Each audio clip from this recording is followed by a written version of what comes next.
네, 오늘도 박영식 뉴스 에디터, 시사 에디터님 나오셨어요. 안녕하세요. 어서 오세요. 네, 연일 감사드립니다. 아유, 제가 더 감사드립니다. 끝장나는 뉴스 전해주실 거죠? 네, 잘 부탁드립니다. 황방열 뉴스토마토 선임 기자님 나오셨는데요. 안녕하세요. 네. 반갑습니다.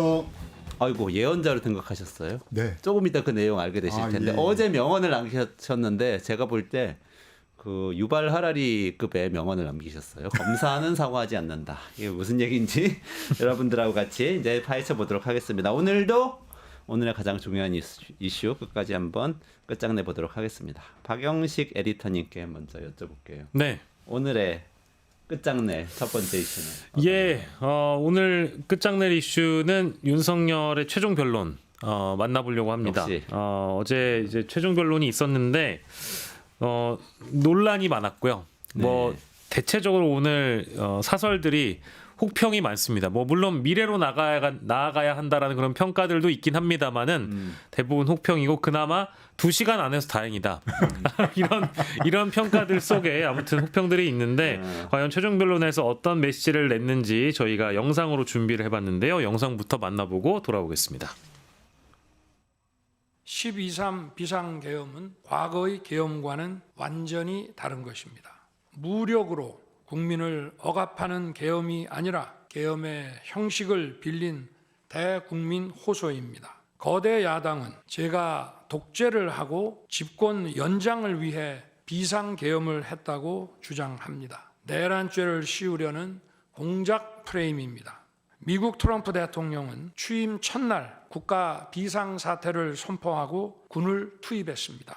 그렇다면 지금 우리나라의 현실은 어떻습니까? 국가 비상사태가 아니라고 단언할 수 있습니까? 당장 2023년 적발된 민주노총 간첩단 사건만 봐도 반국가 세력의 실체를 쉽게 확인할 수 있습니다. 이런 상황이 겉으로는 멀쩡한 것처럼 보이지만 실질적으로 전시사변에 못지않은 국가 위기 상황이라고 저는 판단하고 있습니다.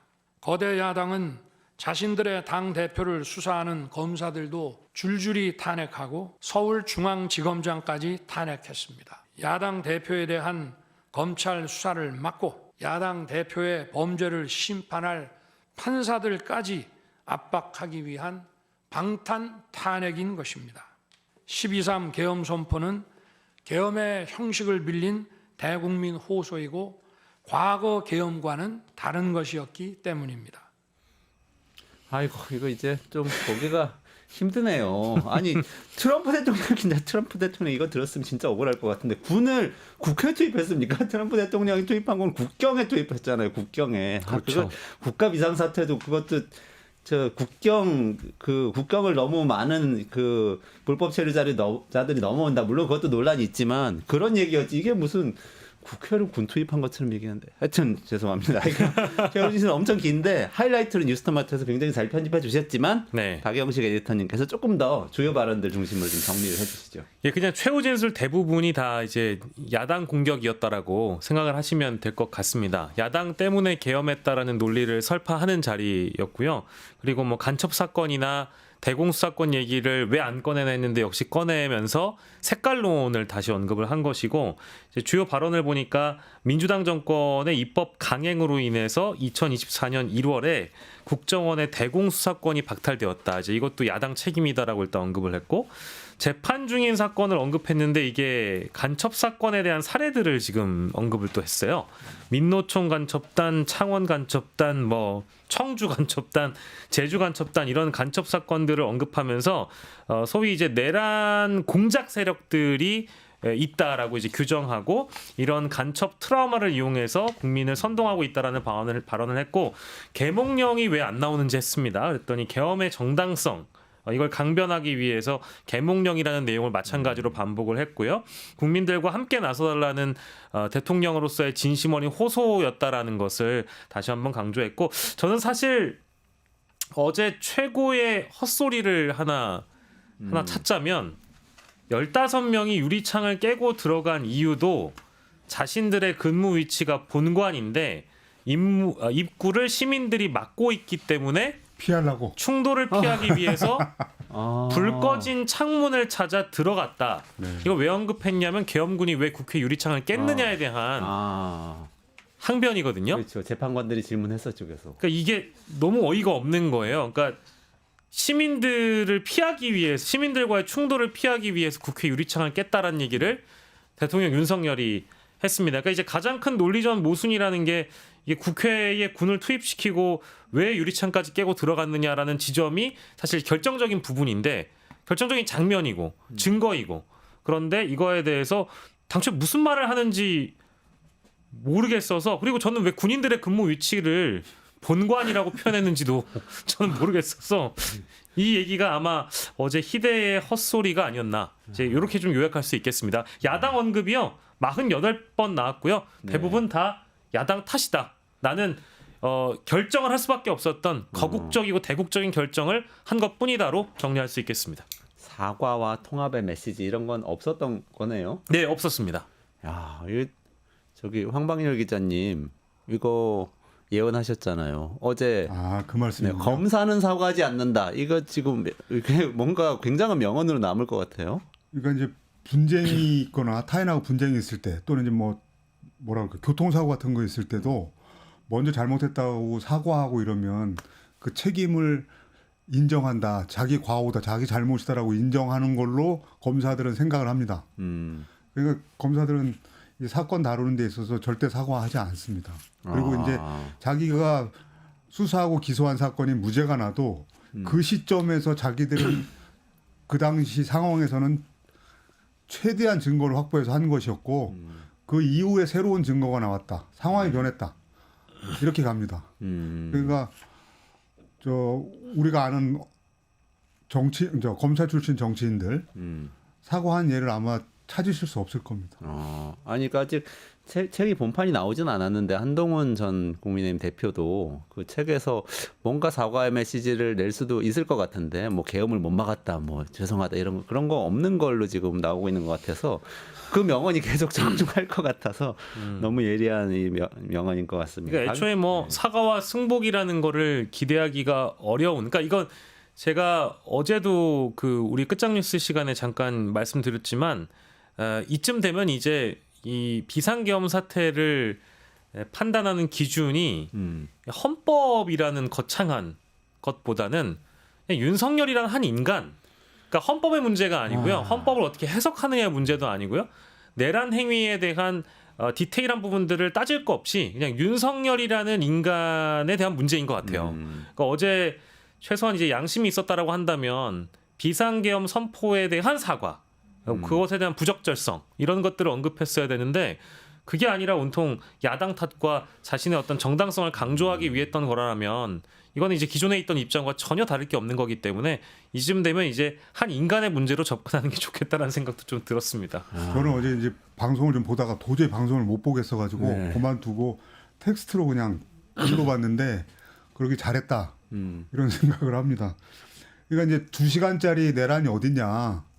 국민들한테 지금 한국의 위기 상황을 알리기 위해서 경고성 그들 표현대로 이제 계몽령이라고 표현을 하지 않습니까? 근데 그렇다고 그러면 왜 국회에다가 군대를 보내고 경찰을 보냅니까? 한 명도 안 보냈어야죠. 정상적인 상황, 그렇죠. 그냥 보통의 상황, 비상계엄 발령하지 않은 상황으로 내버려뒀어야죠. 뭐 280명을 보냈네, 뭐 국회 본청에 들어간 숫자가 열 몇 명이네 이런 소리 할 것 자체도 없이 아예 보내지 말았어야죠. 그걸 왜 보냅니까? 2시간짜리 경고성으로 하려고 했으면. 아니 그리고 그게 진짜 경고하고 계몽을 하기 위한 것이었다면은 이제 계엄사가 계몽사가 돼야 되는 거니까 이런 생각 드는. 아니 그러니까 아까 그 얘기에 나온 것 중에서 알리기 위해서 계엄을 한 것이다. 그러면 나는 이제 앞으로는 정말 이게 우리 아이들한테 엄청난 혼란이 올 것 같아요. 나는 네가 미워서 그런 게 아니고 네가 잘못한 걸 고쳐주기 위해서 너를 팼어. 나는 폭력을 휘두르려고 한 게 아니고 너의 잘못된 점을 바로 잡아주기 위해서 이렇게 학교 폭력을 저지른 거야 라고 설명한 아이들이 막 나오지 않을까 생각 정도로 네. 말씀하신 대로 정말 개인의 도덕적인 어떤 그렇죠. 이게 정말 결정적인 결함이 있는 거 아닌가 이런 생각이 들어요. 그러니까 우리 사회가 생각이 다른 사람들의 양 집단이라는 것도 있을 수 있고 얼마든지 뭐 반대 완전히 다른 의견을 가진 사람들끼리도 함께 살아갈 수 있는 이 체제라는 게 이제 민주주의 체제, 서로가 서로를 존중하는 거 아니겠습니까?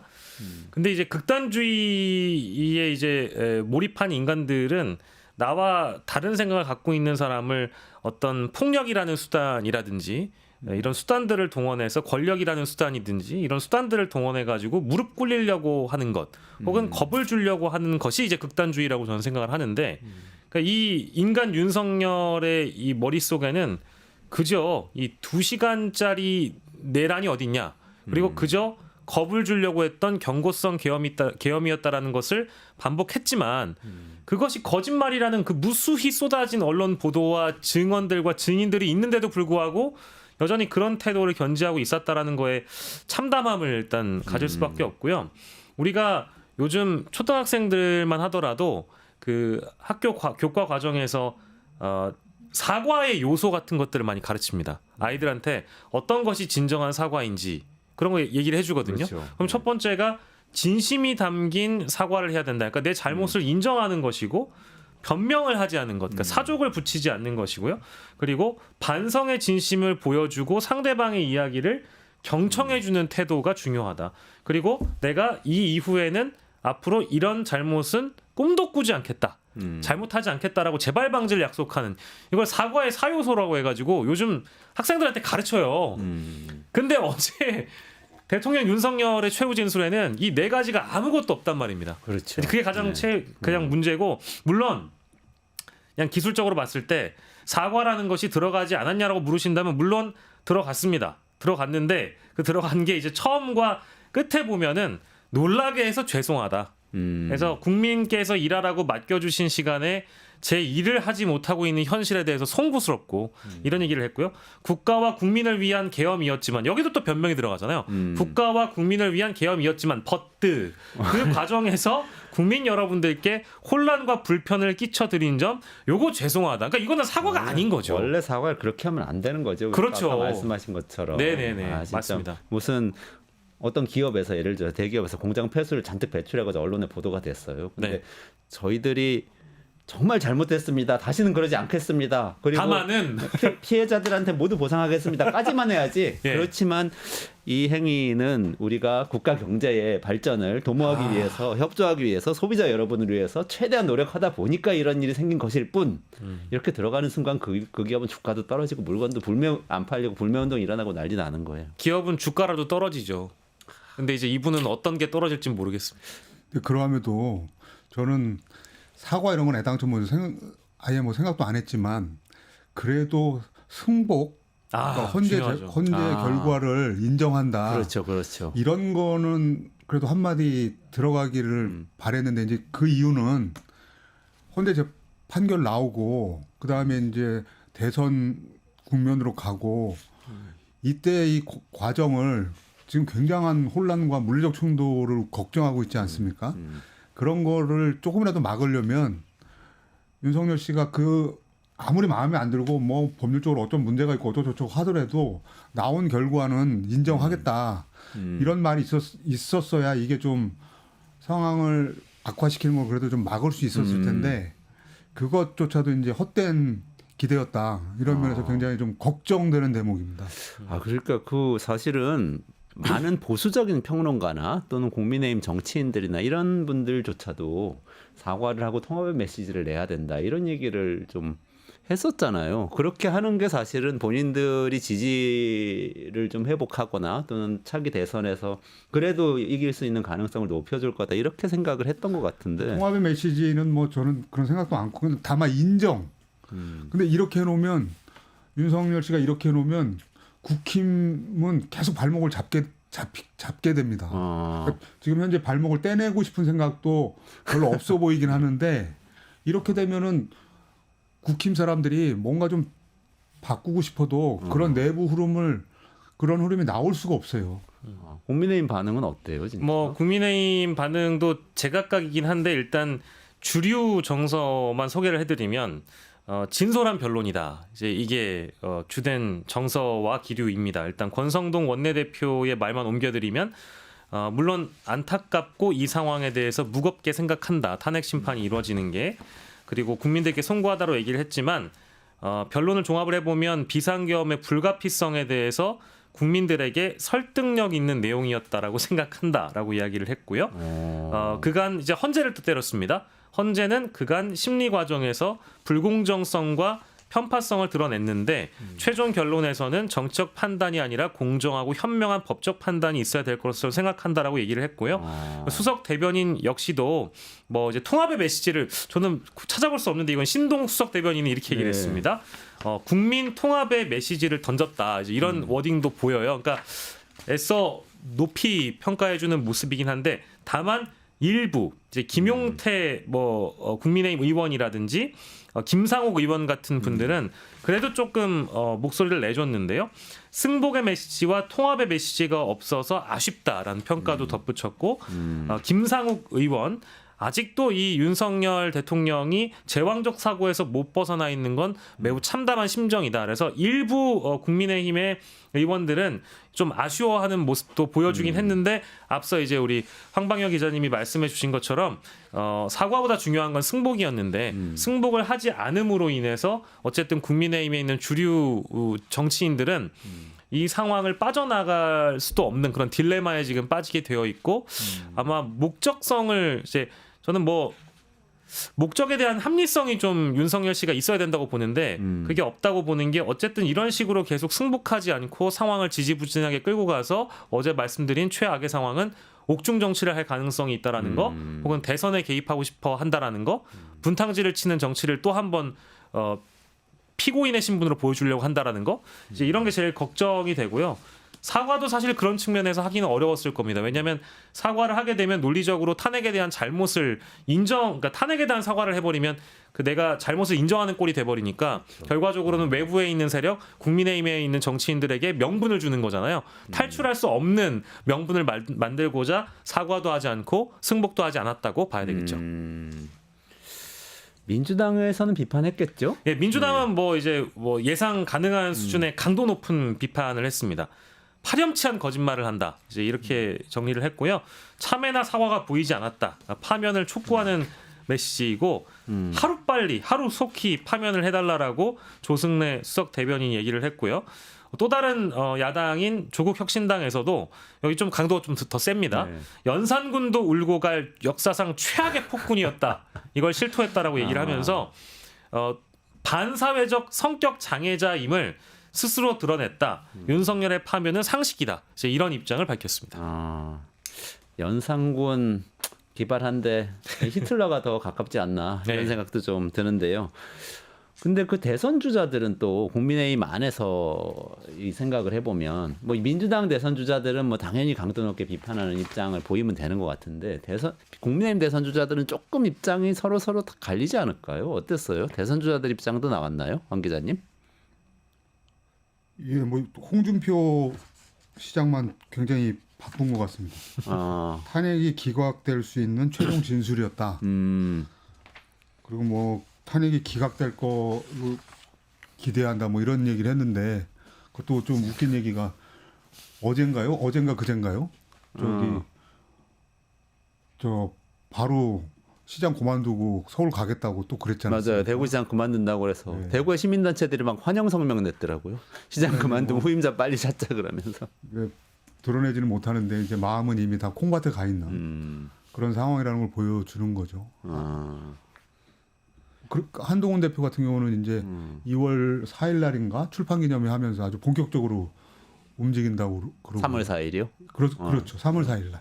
책은 오늘 나왔나요? 책은 이제 28일인가요? 시중에 배포되는 건 28일이라고 돼 있더라고요. 네네. 정식 출간 일자가 28일인 걸로 알고 있고 이미 26일부터는 어쨌든 온라인에서 구매를 할 수는 있는 걸로는 알고 있습니다. 그러니까 지금 예약은 받고 있는데 기사가 조금씩 기존 원고 취재해가지고 기사가 조금씩 나오고 있는 이런 상황이네요. 지금 한동훈 전 대표의 책에 대한 이목도 쏠리고 있는 그런 상황인데 이제 거기에 나와 있는 세부적인 내용들이 조금 화제가 되고 있습니다. 뭐 개업날 실제 어떤 전화를 받았다라면서 대통령이 죽이려 한다 이제 이런 메시지 자신이 들었다라는 것이고, 그리고 한동훈 이 전 대표가 윤석열 당시 대통령으로부터 김건희 특검법 때문에 법무장관직 사퇴 요구를 나한테 하기도 했다. 이제 이런 내용들이 이제 들어 있거든요. 근데 이것만 들어 있지는 않을 것이고, 뭐 여러 이 한동훈 전 대표의 저서 전체에 대한 내용이 다 나온 것은 아니지만 기본적으로 이제 지금 현재 화제가 될 만한 그런 내용들에 대해서는 일부 지금 조금씩 유출이 되고 있는 그런 상황이고요.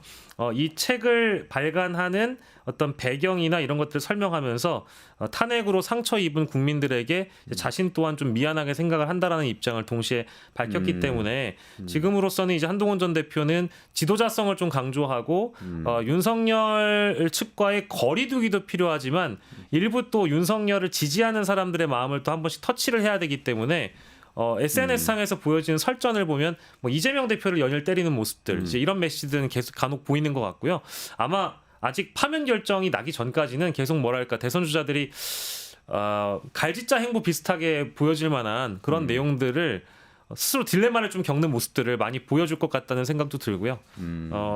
홍준표 시장은 특히 뭐 어제 저희도 잠깐 짚긴 했습니다만 본인의 운명을 스스로 지금 어떻게 정할 수가 없는 상황이기 때문에 굉장히 저도 메시가 좀 혼란스럽습니다. 네, 얼마 전까지만 하더라도 뭐 대구시장 그만둔다라는 얘기도 있었고, 뭐 심지어 탄핵 기각이 됐으면 좋겠지만 조기 대선 출마는 준비를 해야 된다. 이런 뭔가 모순된 입장을 보여준 적도 있어서 국민의힘 주자들은 이미 늦어버렸다. 모든 것들의 타이밍이 다 늦어버렸다는 생각이 좀 드네요. 지금 그 안철수 의원은 계속해서 어쨌든 윤석열 씨 쪽을 비판을 해왔잖아요. 네. 안철수 의원은 어때요? 이번에도 비판하는 입장을 냈나요?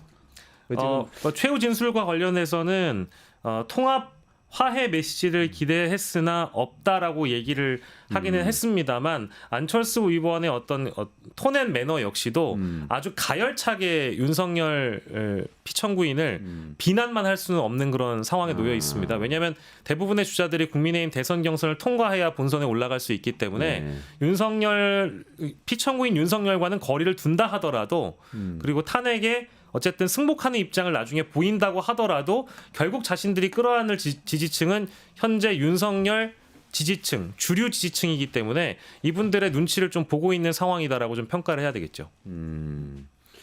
아니 근데 이렇게 되면은 참 유승민 그 의원은 어땠어요? 혹시 메시지 있었나요? 유승민 의원의 경우에도 이 최후 진술과 관련해서 메시지를 낸 것으로 보이는데요.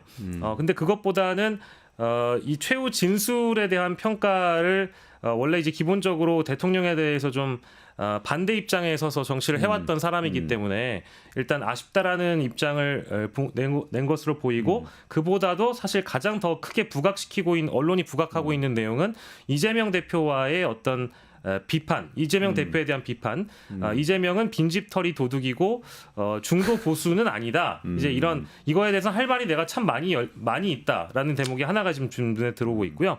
그리고 한동훈 대표와의 협력 관련해서도 열려 있다. 이제 이런 입장을 지금 밝힌 것으로 보입니다. 자, 그럼 제가 그냥 감으로 정리를 해보면 이런 거네요. 조선일보부터 시작해서 사실은 국민의힘의 비명계 주자들, 그러니까 명태균하고 상관없고 그 다음에 이 탄핵 찬성을 그래도 언급을 했던 그 대선 주자들은 이번에 그래도 최후 변론에서 사과를 해주고 통합의 메시지를 해주고 약간 이 씬에서 윤석열 씨가 물러나주는 모습을 좀 보여주면 우리가 어떻게든 뭐 야당 비판하고 뭐 야당의 폭언이 있었다 인정하면서 그래도 이 계엄은 잘못됐다고 하면서 다음 대선으로 갈 수가 있겠다고 생각을 하면서 그렇게 많이 요구했는데 윤석열 씨가 완전히 무시를 해버린 거네요.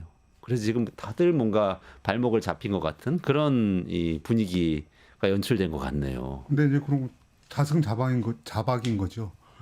그러니까 국민의힘 사람들이 조금이라도 거리를 두는 모습을 좀 보였으면 이런 계기로 해서 이거 선을 좀 긋고 나갈 수 있는데 탄핵을 반대한다는 걸 당론으로 정했었잖아요.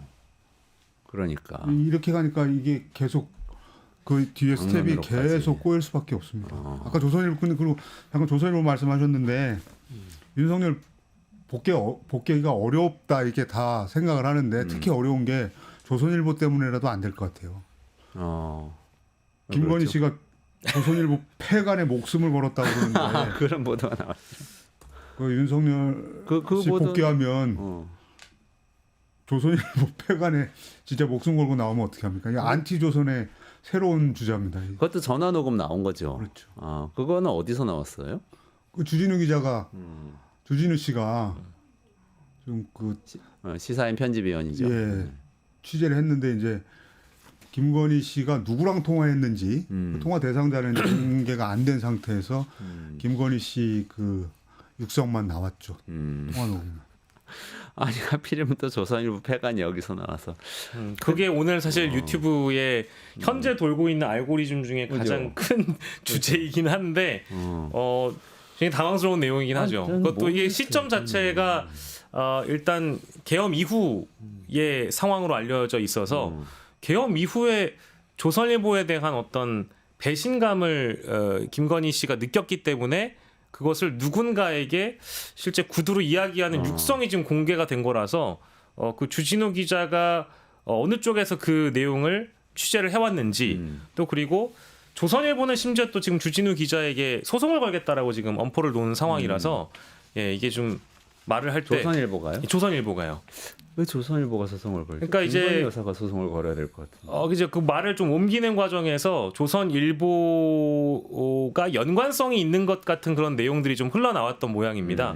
때문에 조선일보 입장에서는 우리와는 이제 관계 없다라는 이야기로 이제 이 녹취록의 내용이 흘러나온 정황이라든지 이제 그런 배경에 조선일보는 상관이 없다라는 식의 좀 선을 긋고 싶은 모양인데 일단 폭로의 내용 자체가 그러하진 않은 것 같아서 이제 그 대목에서 소송을 걸겠다라는 입장이 나온 것 같고요. 그리고 아까 이제 저희가 유승민 의원 입장 전달해 드리면서 근데 제가 보기에는 유승민 전 의원은 지금 경선을 통과할 수 있는가 없는가에 대해서 가능성이 가장 낮아 보이는 인물로 또 꼽히다 보니까 네네네. 윤석열 피청구인에 대한 입장 자체가 없는 것 같아요. 지금 이 최후 진술이 실제 종결이 되기 전에 어떤 입장을 남겼었냐면 헌재 결정만 남아있기 때문에 헌재 결정에 따라서 대통령, 국회 우리 모두가 승복하자 정도의 메시지지 최후 진술이 아쉽다, 어떻다라는 입장 자체가 지금 없는 것으로 보입니다. 이게 계속해서 평론가님들의 말씀을 제가 듣잖아요. 그럼 이게 흐름이 있는데 쭉 이렇게 국민의힘 경선 결과에 대해서 예측을 계속 하시는데 그전에는 김문수가 지지율이 올라가고 극우파가 준동을 하면서 국민의힘이 잡아먹히고 이러면 이렇게 김문수가 될지도 몰라 가다가 최근에 며칠 동안 사실은 쭉 이렇게 한동훈이나 탄핵 찬성했던 이쪽에서 다시 기세를 올릴 수도 있겠다는 쪽으로 넘어오고 있었거든요, 제 생각엔. 근데 그 최후 변론 이후에 다시 국면이 바뀔 수도 있겠어요. 발목 잡기에 윤석열 씨가 나서면서. 그러니까요. 좀 제일 걱정되는 대목이긴 합니다. 진짜 뭐 나라를 생각하면 좋은 건 아닌데 그렇게 되면 국민의힘이 반드시 선거에 질 거긴 하지만 민주당한테는 좋겠지만 나라한테는 좋은 게 아닌데 요거 하나 좀 여쭤볼게요. 근데 그래도 윤석열 씨가 정치적 승부수를 던진 게 아닌가 하는 생각이 들게 하는 대목이 개헌하자고 얘기를 했거든요. 그 이야기 좀 전해주시죠. 어떤 내용인가요? 그러니까 이것도 사실은 저는 이런 얘기가 나오는 것이 과연 적합한가? 그러니까 최후 진술에서 개헌을 얘기하는 것이 적합한가라는 생각이 좀 개인적으로 드는데 가장 황당한 내용 중에 또 하나였습니다. 자신이 업무에 복귀를 하게 되면 임기 단축 개헌을 하겠다는 것인데 이게 마치 헌법재판관들을 상대로 저는 좀 뭐랄까 거래를 하는 것처럼 느껴졌거든요. 그러니까 정치적으로 어떤 거래, 딜을 던진다는 느낌이 들었고 이렇게 얘기했습니다. 제가 직무에 복귀하게 된다면 개헌과 정치 개혁의 추진에 임기 후반부를 집중하려고 합니다. 그러니까 이렇게 얘기를 했고요. 여기에 들어간 표현 중에는 자녀 임기에 연연하지 않을 것이다. 대통령은 대외 관계에 치중하고 국내 문제는 총리에게 권한을 대폭 넘길 생각이다. 그래서 임기 단축 개헌을 일단 가장 먼저 자신이 업무 복귀 이후에 살필 과제로 일단 꼽았는데 여기 최후 진술 자리고 이 비상계엄이 위헌이 아니라는 것과 더해서 사과와 승복이 필요한 자리에서 이 얘기를 꺼냈다는 것은 뭐 이제 굉장히 황당한 내용이라고 할 수 있겠죠. 단축할 임기가 없을 텐데 별 걱정을 다 하고 있는 것 같습니다. 아, 지금 점점 애드립이 좋아지셔서 기자님 폭탄이네요. 애드립은 제가 해도 되는데. 아니 근데 진짜 저는 이런 생각이 헌법재판소잖아요. 그러니까 거기서 헌법을 바꾸겠습니다 그러는 거예요. 지금 헌법으로 자기가 심판받으러 와가지고 거기도 그 말씀을 드렸는데 이게 전혀 TPO가 안 맞는 얘기를 아이 맞습니다. 하고 있는 거잖아요. 그러니까 아직 뭐 자다 깨가지고 하는 개인의 얘기가. 심리 분석을 하면 이게 그러니까 현실 인식이 아직 안 돼 있다.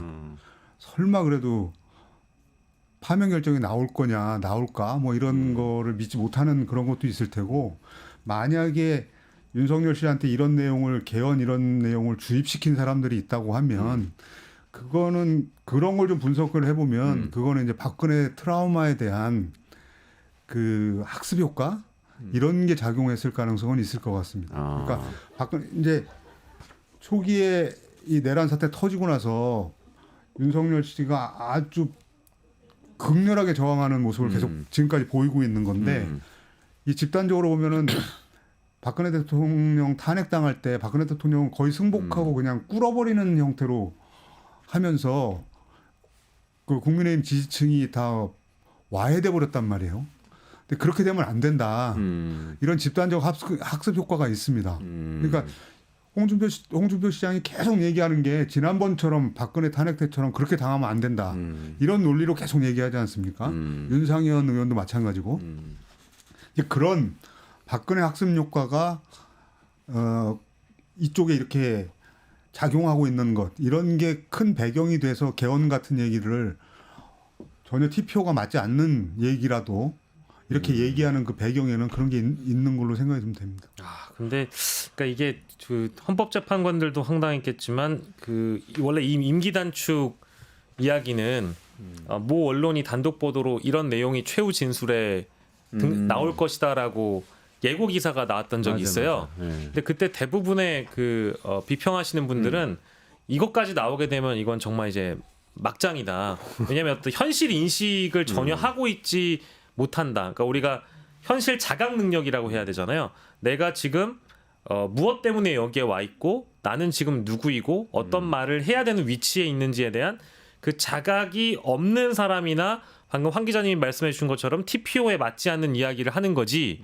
이것은 최후 진술이고 자신이 어쨌든 이 탄핵 전국을 돌파하기 위해서 나름의 어떤 정무적 판단을 한다라고 하면 재판관이 앞에 있고 국민들이 다 지켜보고 있으면 사과 승복을 하는 것이 맞는데 그것이 아니라 이렇게 나온다라는 것은 정말로 진짜 뭐 4대4, 뭐 5대3 이렇게 돌아갈 생각을 하고 있는 거 아니냐. 재판관은 내가 임명했기 때문에 내가 임명해준 사람들은 분명히 나한테 그런 손을 뻗을 거야. 그런 차원의 어떤 딜이라고 보여져서 실제 이런 기류가 없지는 않은 것 같습니다. 가령 예를 들면 지금 한덕수 국무총리의 총리실은 총리 복귀 가능성을 열어두고 지금 업무 준비를 하고 있다라고 얘기를 했잖아요. 근데 대통령실에 있는 대통령실 직원들도 대통령이 돌아올 것을 감안하고 지금 업무 준비를 하고 있다라고 합니다. 근데 이걸 이제 국민들이 어떻게 바라보실지 좀 여러분들이 평가를 해줬으면 좋겠습니다. 지금 완전 착각이잖아요. 용산 그거는. 대통령실 비서실장이 정진석 비서실장이잖아요. 네네네. 박근혜 탄핵 때 그 원내대표였습니다. 그 문고리 권력 상징하는 정호성 비서관이 지금 용산에 있잖아요. 네네네. 그러니까 이런 생각들이 아직 있는 겁니다. 지금.